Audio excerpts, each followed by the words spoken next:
Do you? Hello, everyone. It's Shane Kanto, your Wasteland reviewer, and welcome to the Wasteland Retrospective here on the SPM Crew Podcasting Network. This is my weekly show where my guests and I each pick a film related in some shape or form, and hopefully by the end of this episode, you have two movies to go check out. And joining me for this episode, it is fearless leader of the SPM Crew. It is Mike Hilty. Hooah! Hoo-ha! Yabba, yabba doo. And if you couldn't tell why we're Al Pacinoing out, is because this is a very special episode. Both films that Al Pacino was nominated for Oscars for in 1992, because not only did he get nominated for Best Supporting Actor for playing Roma Mm. in Glengarry, Glen Ross, but he did indeed win his lone Best Actor Academy Award for playing Lieutenant Colonel Frank Slade. He's too old, Ridiculous. too tired, too effing blind.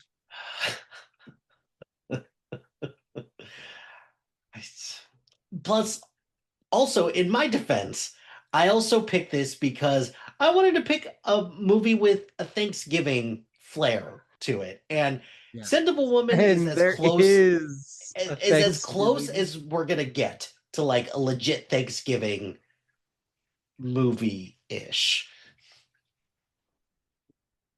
But, Mike, at least you're not a snitch. I'm There not will a be. I'm not a bad man. What's that even mean? A bad man. More like a bad bum.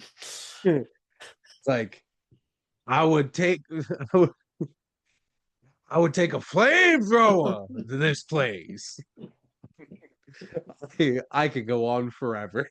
So, but this is an actual movie and not just a bunch of Al Just Pacino not just quotes. us just like screaming shit into microphones.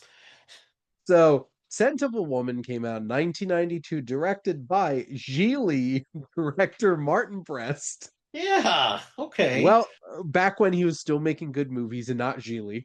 And this is a story about a prep school student needing money, agrees to quote unquote babysit a blind man, but the job is not all what he anticipates. And this is starring Chris O'Donnell Baby Chris O'Donnell. as Charlie Sims, and of course, Al Pacino as Lieutenant Colonel Frank Slade. But Mike, what are your general thoughts on Scent of a Woman? Look, I think that this movie gets a bit of a bad rap because so many people are like, this is the one that he Pacino gets his Oscar for with so many iconic performances and nominations. Look, this movie is not as bad as everyone makes it out to be. There are just some incredible moments. I still get chills when he gives that speech at the end. I love the part where he's driving the car. Just there is a surprising amount of heart with this relationship because both of these people they're clamoring for something that is clearly missing from their lives because Charlie is somebody who he doesn't belong at this prep school. He's on there on scholarship. He's clearly the outsider Yeah. in this instance. And just who knew that a blind, foul-mouthed colonel, like retired colonel, would be everything that he would need at the end of the day? Well, if anybody out there, wherever you are, Harry, Jimmy, Trent, wherever you are, F you too, if you Mhm. think this is a bad movie. Yeah. Come on. Like, yes, I get it. Should he have won for Godfather or Godfather Part 2 or Serpico or Dog Day Afternoon or And Justice for All? Sure, why not?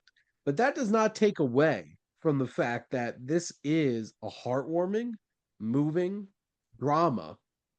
And Al Pacino goes 110% into this role. And yes, was this the start of the Al Pacinoing in all of Oh his yeah. performances? Yeah. There was hints of this well before this. I would say it was probably Scarface I that would, really started that. I But to would be frank, agree. most of his career in the 80s weren't a thing because of his alcoholism. So Mhm. like this was like him really coming back. And Al Pacino gives a fantastic performance. I own Scent of a Woman. I really enjoy Scent of a Woman. It's a good movie. Did this need to be 2 hours and 36 minutes? Probably not. Like, been tighter, Tighten it up a little bit. Yeah, I would tightening up agree a with little that. bit. Does it get a little melodramatic at Oh, of times? Sure. course. Yeah. Yeah. But is this speech at the end one of the greatest speeches ever given in a movie? Hell yeah. Do I quote this way too often? No, because it's not too often, but I do quote it all the time. But Well, like, and it's hilarious because that speech, it's about integrity, but at the end of the day, it's about not being a snitch. That is the whole crux of this ridiculous speech. well, But to be fair, it's specifically about the fact that Charlie is being treated differently. mhm, You'd crucify Charlie and you celebrate Brent sitting there in Big Daddy's pocket. And it's about classism. mhm. It's how the deck is stacked against this young man. And to be frank, I think if this movie was made today, Charlie probably wouldn't be a little white kid. I think Probably not. probably be some other layers to Mhm, this because that's what it's really tackling is this elitist structure that keeps places like Baird in a place where it's exclusionary. mhm, It's like the Ivy Leagues. yeah, It's one of those things where somebody like me, like I my EFC going into college was literally zero. I am a single mom who is permanently disabled for the past 26 years. Like I busted my ass to get into school. I wasn't dicking around. mhm, And like in high school, even I did like 5, 6 hours of homework every day after school. I was taking all the AP classes. I was busting my ass mhm, because that was my way out. yeah, And this is Charlie's way out. mhm, And Slade sees Charlie for who he really is, despite the fact that Slade is blind, but he sees more than most. mhm. And that performance from Al Pacino is great. Like, would I have given Al Pacino Best Actor for this movie? No, only specifically because I would 100% given it to Clint Eastwood for Unforgiven. Mhm. But You know, Al Pacino won Best Picture and Best Director for Unforgiven, so I think he would have made I out think he perfectly fine. I think he was just fine. You're right. I think it But was just fine. so I don't know, like was this a bit of a lifetime achievement award for him because that's Sure. what that's what's A hundred. that's what happens at the Oscars, but that doesn't change the fact that this performance there are a lot of different layers with this because on one end Frank Slade is a cranky old man. Like Yes. that's one layer. But then you peel things back and he's in a lot of pain. He's ready Yes. for things to be done. Um like that part of the speech at the end is like I've been around, there was a time when I could see and Mhm. just the way that he just talks about what happened to him it's sad. It's, kind of makes light of it a little bit, but also he's angry about it Yes. as well. Well, and Slade has interesting layers to him because he's a military man, he is a hard man, but he has fine appreciations for beautiful things in life. The whole entire title of the film is There's Nothing Like a Scent of a Woman. Mhm. And he has an appreciation. He's a romantic. Mhm. And that tango man, Oh, that tango scene that is tango, so good. so So good. good. The car scene is just exhilarating and full of life. And then if somebody says this is a Joker performance and not a real performance, look at that scene where he tries to kill himself. Mhm. And that scene that he has, which I I think the first time I watched this, I think I was being overly judgmental about Chris O'Donnell as an actor. Honestly, I think Chris O'Donnell gives a very empathetic and sincere performance here. Like, I'm not saying Chris O'Donnell is like a top tier actor. Mhm. He has found his place and niche at this point with God, how many seasons he's been on NCIS Los I know, Angeles right? since they launched that show. Like this is him being Robin in like Batman Forever, Batman and Robin. Like there's a genuine performance here. Like I think he's a fine boyish young hero in The Three Musketeers, the Disney one, where he's Mhm. D'Artagnan. Right? But like he is a charming and empathetic performer here. And that scene where he stops Slade from killing himself, there's so much emotion there. This is or did Al Pacino win this for a lifetime achievement? Probably. I Still think didn't this change. Still didn't change the fact it's a great performance, right? this wasn't even the only great performance he gave this year. We'll talk about that in a minute. Mhm. Um, yeah, he beat Clint Eastwood for Unforgiven. He also beat Denzel Washington for Malcolm Malcolm X, X. which Oh, that's yikes! that is Yikes! also like Denzel probably should have won. But, Probably. you know, that's the tricky thing about the Academy Awards. And yes, there will be the Art Carnies. Somehow Art Carney beat God, I'm pretty sure he beat Al Pacino, Gene Hackman, Robert, like he beat a murderer's row of Hmm. actors for Best Actor, or even when John Wayne beat Dustin Hoffman and John Voight for Midnight Cowboy for Best Actor. Like, there's these moments that are going to happen, but this is not undeserved. Hmm. John Wayne should not have won for True Grit. Sorry. Like if he was going to win for anything, it would have been The Searchers, which was a much more complex and interesting performance. Yes, is this on the same level as Michael Corleone? No. No. Serpico? No. Dog Day Afternoon? No. But it is still a really good performance. Mhm. And this is still one of the best performances he's going to give between now and the end of his career. And, he has Heat too and Irishman, which was really great to see him actually like getting a chance to do some real acting. As opposed to just what has been Jack and Jill. happening in like the 2000s, where it's just he's become a shell of himself. He's become a bit of a joke, and it's sad because I look at movies like this where it's like, okay, we're at the tail end of like peak Al Pacino, right? Yes. Where he it's clear that he still gives a shit and he's still Mhm. got it.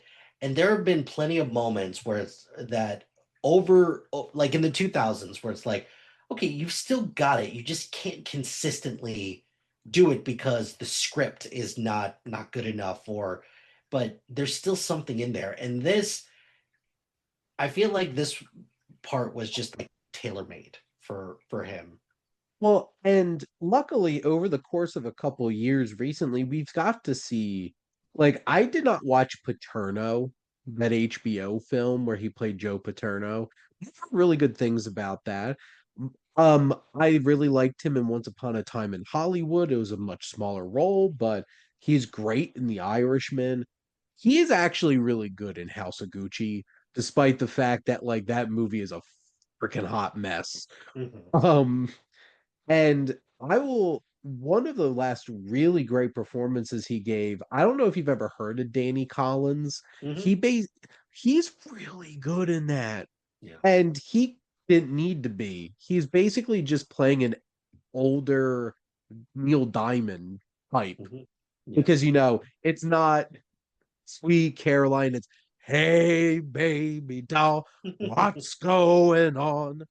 But like He's really good in that. Here, he's really good in this. This is a really good performance, and there's a great supporting cast here. James Rebhorn is a really Oh, underappreciated character actor, and him as Trask in this such a is jerk. excellent. He's such a jerk. And oh, baby Philip Seymour Hoffman in So this. good. Still He's great. so good. And I don't like I hadn't seen this in a long time. And when that came up, I was like, oh, Yeah, it gone makes you a little gone sad. gone too soon. Way too soon. And Richard Venture, who plays his brother, Bradley Whitford, who Mhm. plays his nephew Randy. That whole Thanksgiving scene is so Is just uncomfortable. Um, did you so I had never realized this up until this point watching it this time that June Squibb's in this. no. She is the woman who sees them Oh outside and she's the head of the disciplinary board. I'm like, June Squibb. my God. But like uh Gabrielle Anwar, who has wound up being in a whole bunch of other things, which is also really interesting that she was also in the Three Musketeers with Chris O'Donnell a year later.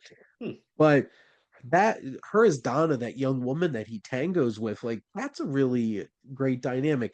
This is a charming, heartwarming film that has a good message. It has interesting things to say. It's just a little over the top and melodramatic at times. And I don't know how you feel, Mike, about like everybody has their own taste for acting. I don't mind people acting to the ceiling. Oh, And this is top tier Pacino, Pacinoing out in a role. mhm. I'm somebody who loves Nick Cage. Nothing gives me more joy than watching Nick Cage be Nick Cage in a movie. Right. And here's the thing, to be frank, Daniel Right. Day-Lewis, yeah, like he is a method actor, but he chews scenery like it's nobody's business. Yep. And I love every second of it. Hmm. And I love every second that Al Pacino's on screen. Did he go a bridge too far when after he said hoo ha and says yabba dabba doo at the very end? I don't think he's still a little silly. But to be fair, he's also talking to a couple of kids. But I still enjoyed the ride. That's, I guess, what matters at the end of the day, right? So, I guess Mike, did you have anything else you wanted to add about Scent of a Woman? wanted to give a shout out to the guy who played the limo driver, Manny. He's Yeah, just great side character. Just someone who's there for the ride. Um, just supporting him every step of the way.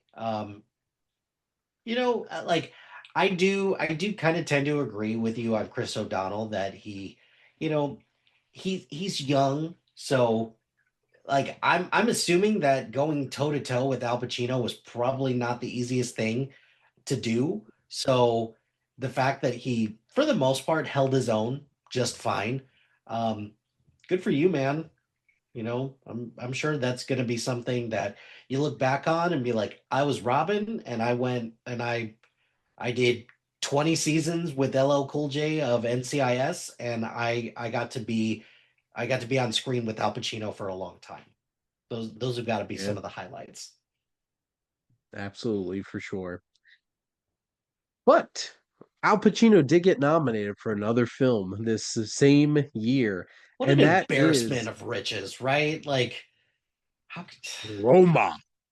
Hmm, But this is Glengarry Glen Ross, which is actually on Broadway right now, hmm, starring Bob Odenkirk, Bill Burr, and um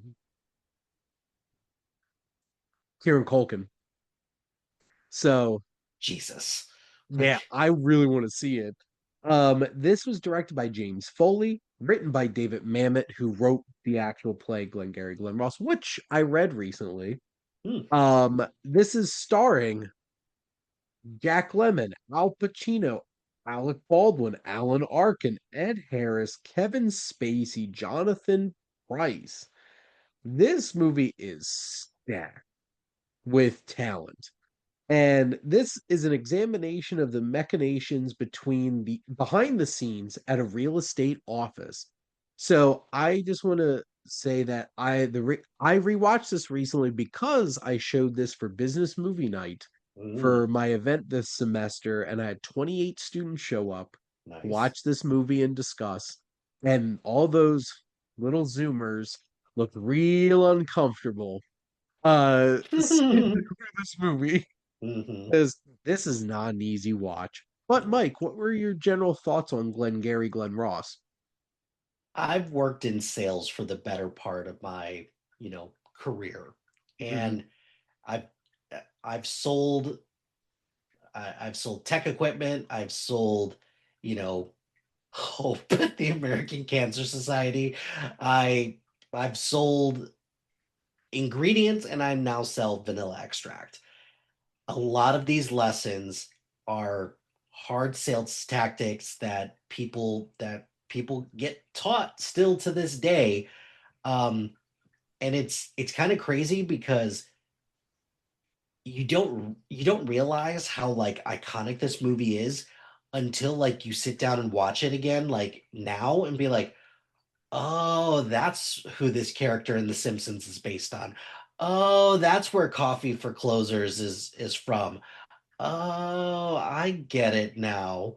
That was my big takeaway from this is like, man, this movie gets spoofed or parodied Yeah. a lot. But the reason why is because everybody is on their A game in this movie. It's crazy. Like, it's funny because I know Jack Lemmon like exclusively almost for the grumpy old men Yeah. series. Um, but my God, this like Shelley is just like a different, like it's just different from what I've seen Jack The Lemmon in. Machine Levine. What a great nickname as well, but it just goes to show the dire straits that somebody gets pushed into when it comes to succeeding in business. And that's why that's why sales is not for everybody because you gotta push Not for me. and it is the loneliest individual sport when it comes to a job because it's just you out there and it's just you trying to figure out how to close opportunities. It's hard. It really is. It's definitely not for everybody. But for me, Glengarry Glen Ross will always be a movie that talks about the pressure of being in the corporate world and in Mm. sales and the lengths that someone will go in order to succeed. And ambition is just kind of a bitch, especially when you're feeling all of this pressure to do something for a Cadillac Eldorado, nonetheless. What a world we live This in. this film was so rich for discussion with my students because first off, this film captures predatory and toxic management styles Mhm. that force unhealthy competition amongst its employees. Yes. So, right off the bat, did they bring in an inspirational speaker? No. No, they They brought in bring in fucking Blake. Al Pacino. So, Or you not Al Pacino, Alec Baldwin. Alec Baldwin shows up for what, 5, 6 minutes of this film. He's like, you need brass balls to sell real estate. Mm, And the host like, put the coffee down. Coffee is for closers. And the whole like when Ed Harris is like, what's your name? I'm like, F you, that's my name. hmm And it's just like, my watch costs more than your car. Alec Baldwin eats this shit up. And he devours them. It's like kind of similar to Al Pacino. It's like, oh, this is what it looked like when Alec Baldwin actually gave a crap about what he was doing from an acting standpoint. Like Alec Baldwin, another one is like a shell of himself, kind of a joke. in terms of like Well, his biz. especially after his last movie where he, Mm, accidentally killed somebody. So yeah, not great. This cast is a little toxic. a We little, get it a a little. little. Um, but Alec Baldwin's amazing in that role, but what he represents is this horrible disconnect between management and the employees. But when you put the employees in a situation where they fight for their jobs, their livelihood, you put them in a corner. What do desperate people do? Mhm. Unethical things. And that's what happens here. And this whole entire are they going to steal the leads? And what are you supposed to do? So you reward the people doing well with better leads, and you punish those not doing well with worse leads. Yep. You are so like that's literally the opposite of equity Hmm. Yep.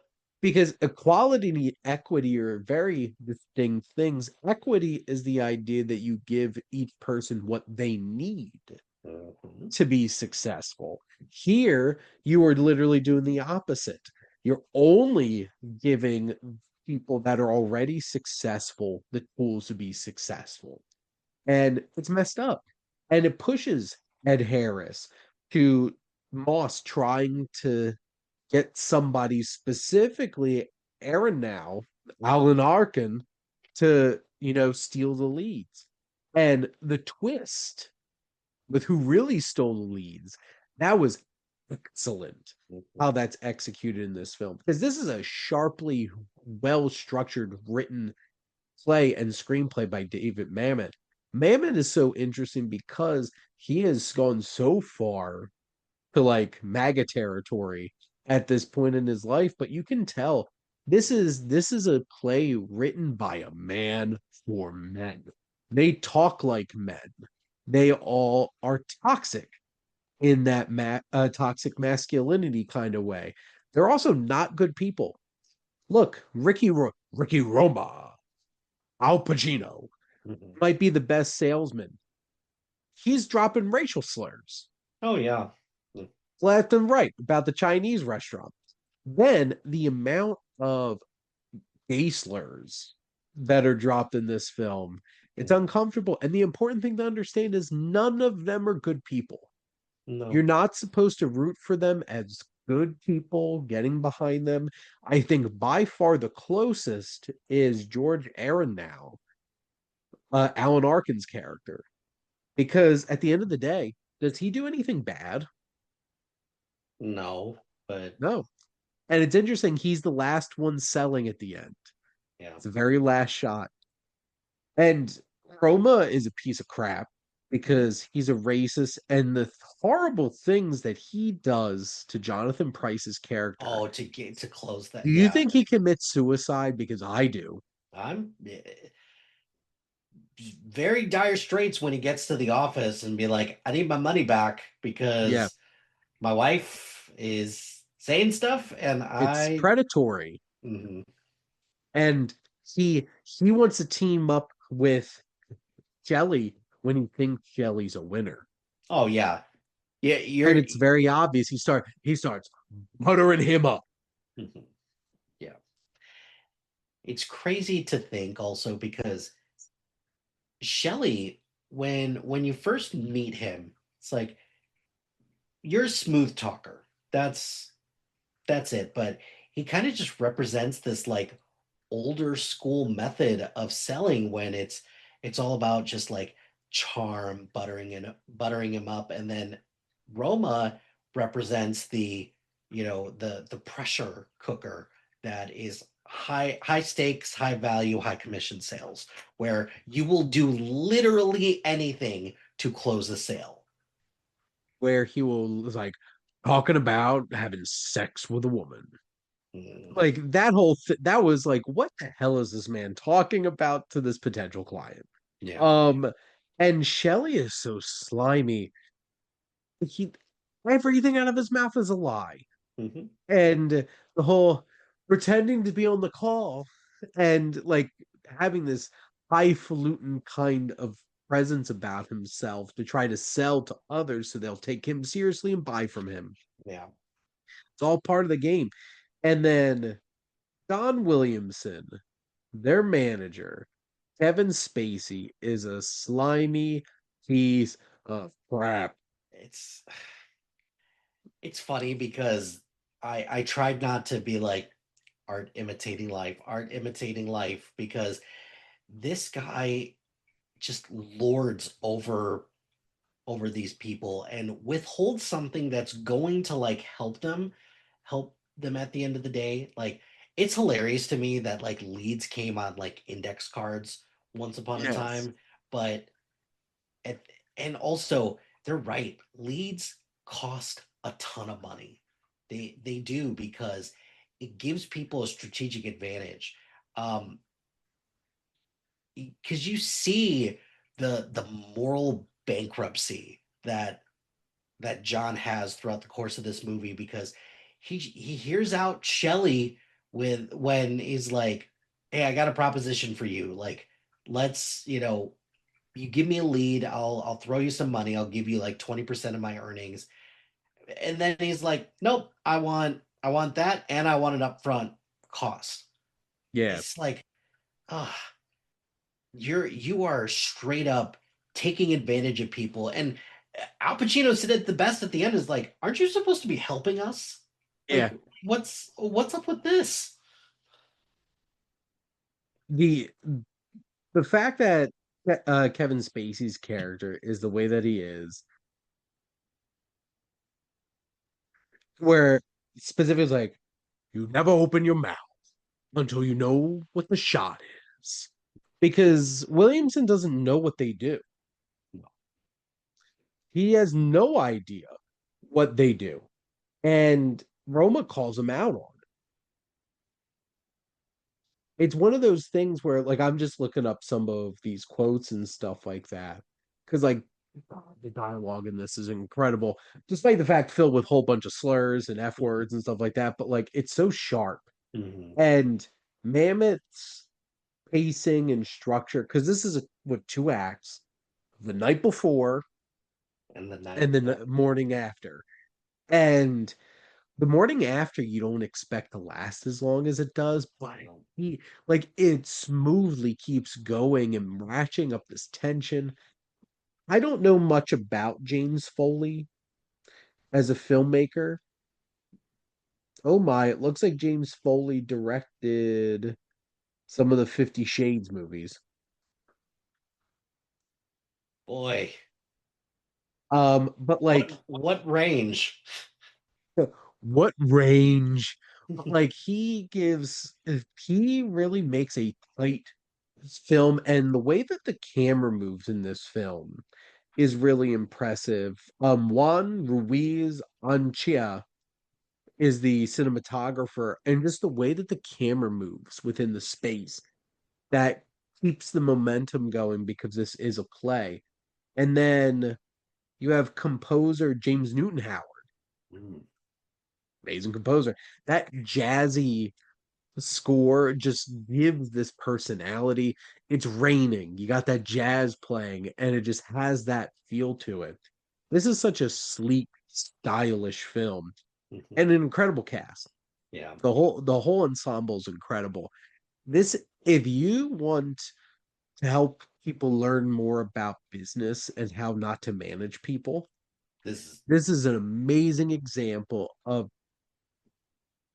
how not to manage people, mhm. Well, because they put their employees in every situation to cause harm. at the end as well, like, you're kind of left with a tough decision at this point. Do we empathize a little bit with Shelley, who is like, goes through like the stages of grief almost. He's like trying Oh to my God, bargain for all that, and then the tears he was throws, incredible. and then he like tries like, "But my daughter," like, because at the end of the day, that's, if you're doing like root cause analysis, that's it. But it doesn't change the fact that like he still did something really stupid in order to give himself like an undue advantage. And also his plan, kind of brilliant as well. Sell the leads to a competitor, but like that's a one-way ticket that you're never going to work in the industry ever again because you can't be trusted. And Well, and it's that's so fascinating too because it wasn't Shelley's plan, and he gets the small peanuts mhm. because it was Moss that definitely makes more money out of it, Well, and he I didn't mean, have to do the dirty work. it's all hearsay and speculation at that point. So Hmm. But I guess, Mike, did you have anything else to add about Glengarry Glen Ross? I mean, this is right up there in terms of business drama with Wolf of Wall Street, Boiler Room, you Wall know, Street, all of those movies. So um this one, it's a quick watch. It will yep, keep you on hour the edge. 40. It'll keep you on the edge of your seat the whole time, and like all the performances are just incredible. So if anything, like it does kind of move and flow like a play, and yeah, this just a great one to watch. Something that just should be on everybody's radar. Heard great things about the present stage performance on Broadway. Would recommend. If you want to read the play, would recommend. It was an interesting read. But this is this is indeed up there. I my senior thesis for college for my honors programs was for business education, how film has changed society's outlook on business. Mm, And I wrote about Glengarry Glen Ross. I wrote about Office Space, It's a Wonderful Life, Wall Street. The Wolf of Wall Street came out literally a couple weeks after I finished my first draft, and I'm like, this could have been a gold mine. Um, but to be fair, I didn't need any more negative representations of business in film. Needed some more positive ones. Oh, right. and I wrote about There Will Be Blood as well because Oh, can't that can't forget also about that is, one. yep, for sure. But that is a wrap here on another episode of the Wasteland Retrospective. Mike, thank you so much as always for coming on and talking movies with me. Always a pleasure. Thanks, Shane. And next week, I'll be joined by our buddy Luke, and we'll be talking about a double dose of some early Guillermo del Toro films, The Devil's Backbone and Mimic. And next month, Mike and I are going to be talking about some dangerous reptiles with Anaconda on Lake Placid in honor of the new Anaconda movie. Gosh. But thank all of you for listening. Make sure to like, comment, and share on this episode. What is your favorite Al Pacino performance? What's the film that you think that he was most deserving of that Oscar? And what's your favorite Al Pacinoing out moment of Al Pacino? Is it she's got a great ass and your hand so far up it from Heat? Or I'm a fan of man from The Devil's Advocate? A Mm, lot of great 90s ones to pick from yep, for sure. for sure. But also make sure to follow or subscribe wherever you listen to your podcast. The SPM Crew Podcasting Network is ever expanding. We have so many great shows, all different types of interest, plenty of movie ones for sure, I can attest. If you want to join the crew, either as a guest on one of these shows or starting your own podcast, make sure to reach out to us on our website. And if you like our logo, check out High Flag Creative for all your digital marketing needs. But most importantly, thank you as always for tuning in and supporting the Wasteland Retrospective here on the SPDM Crew Podcasting Network.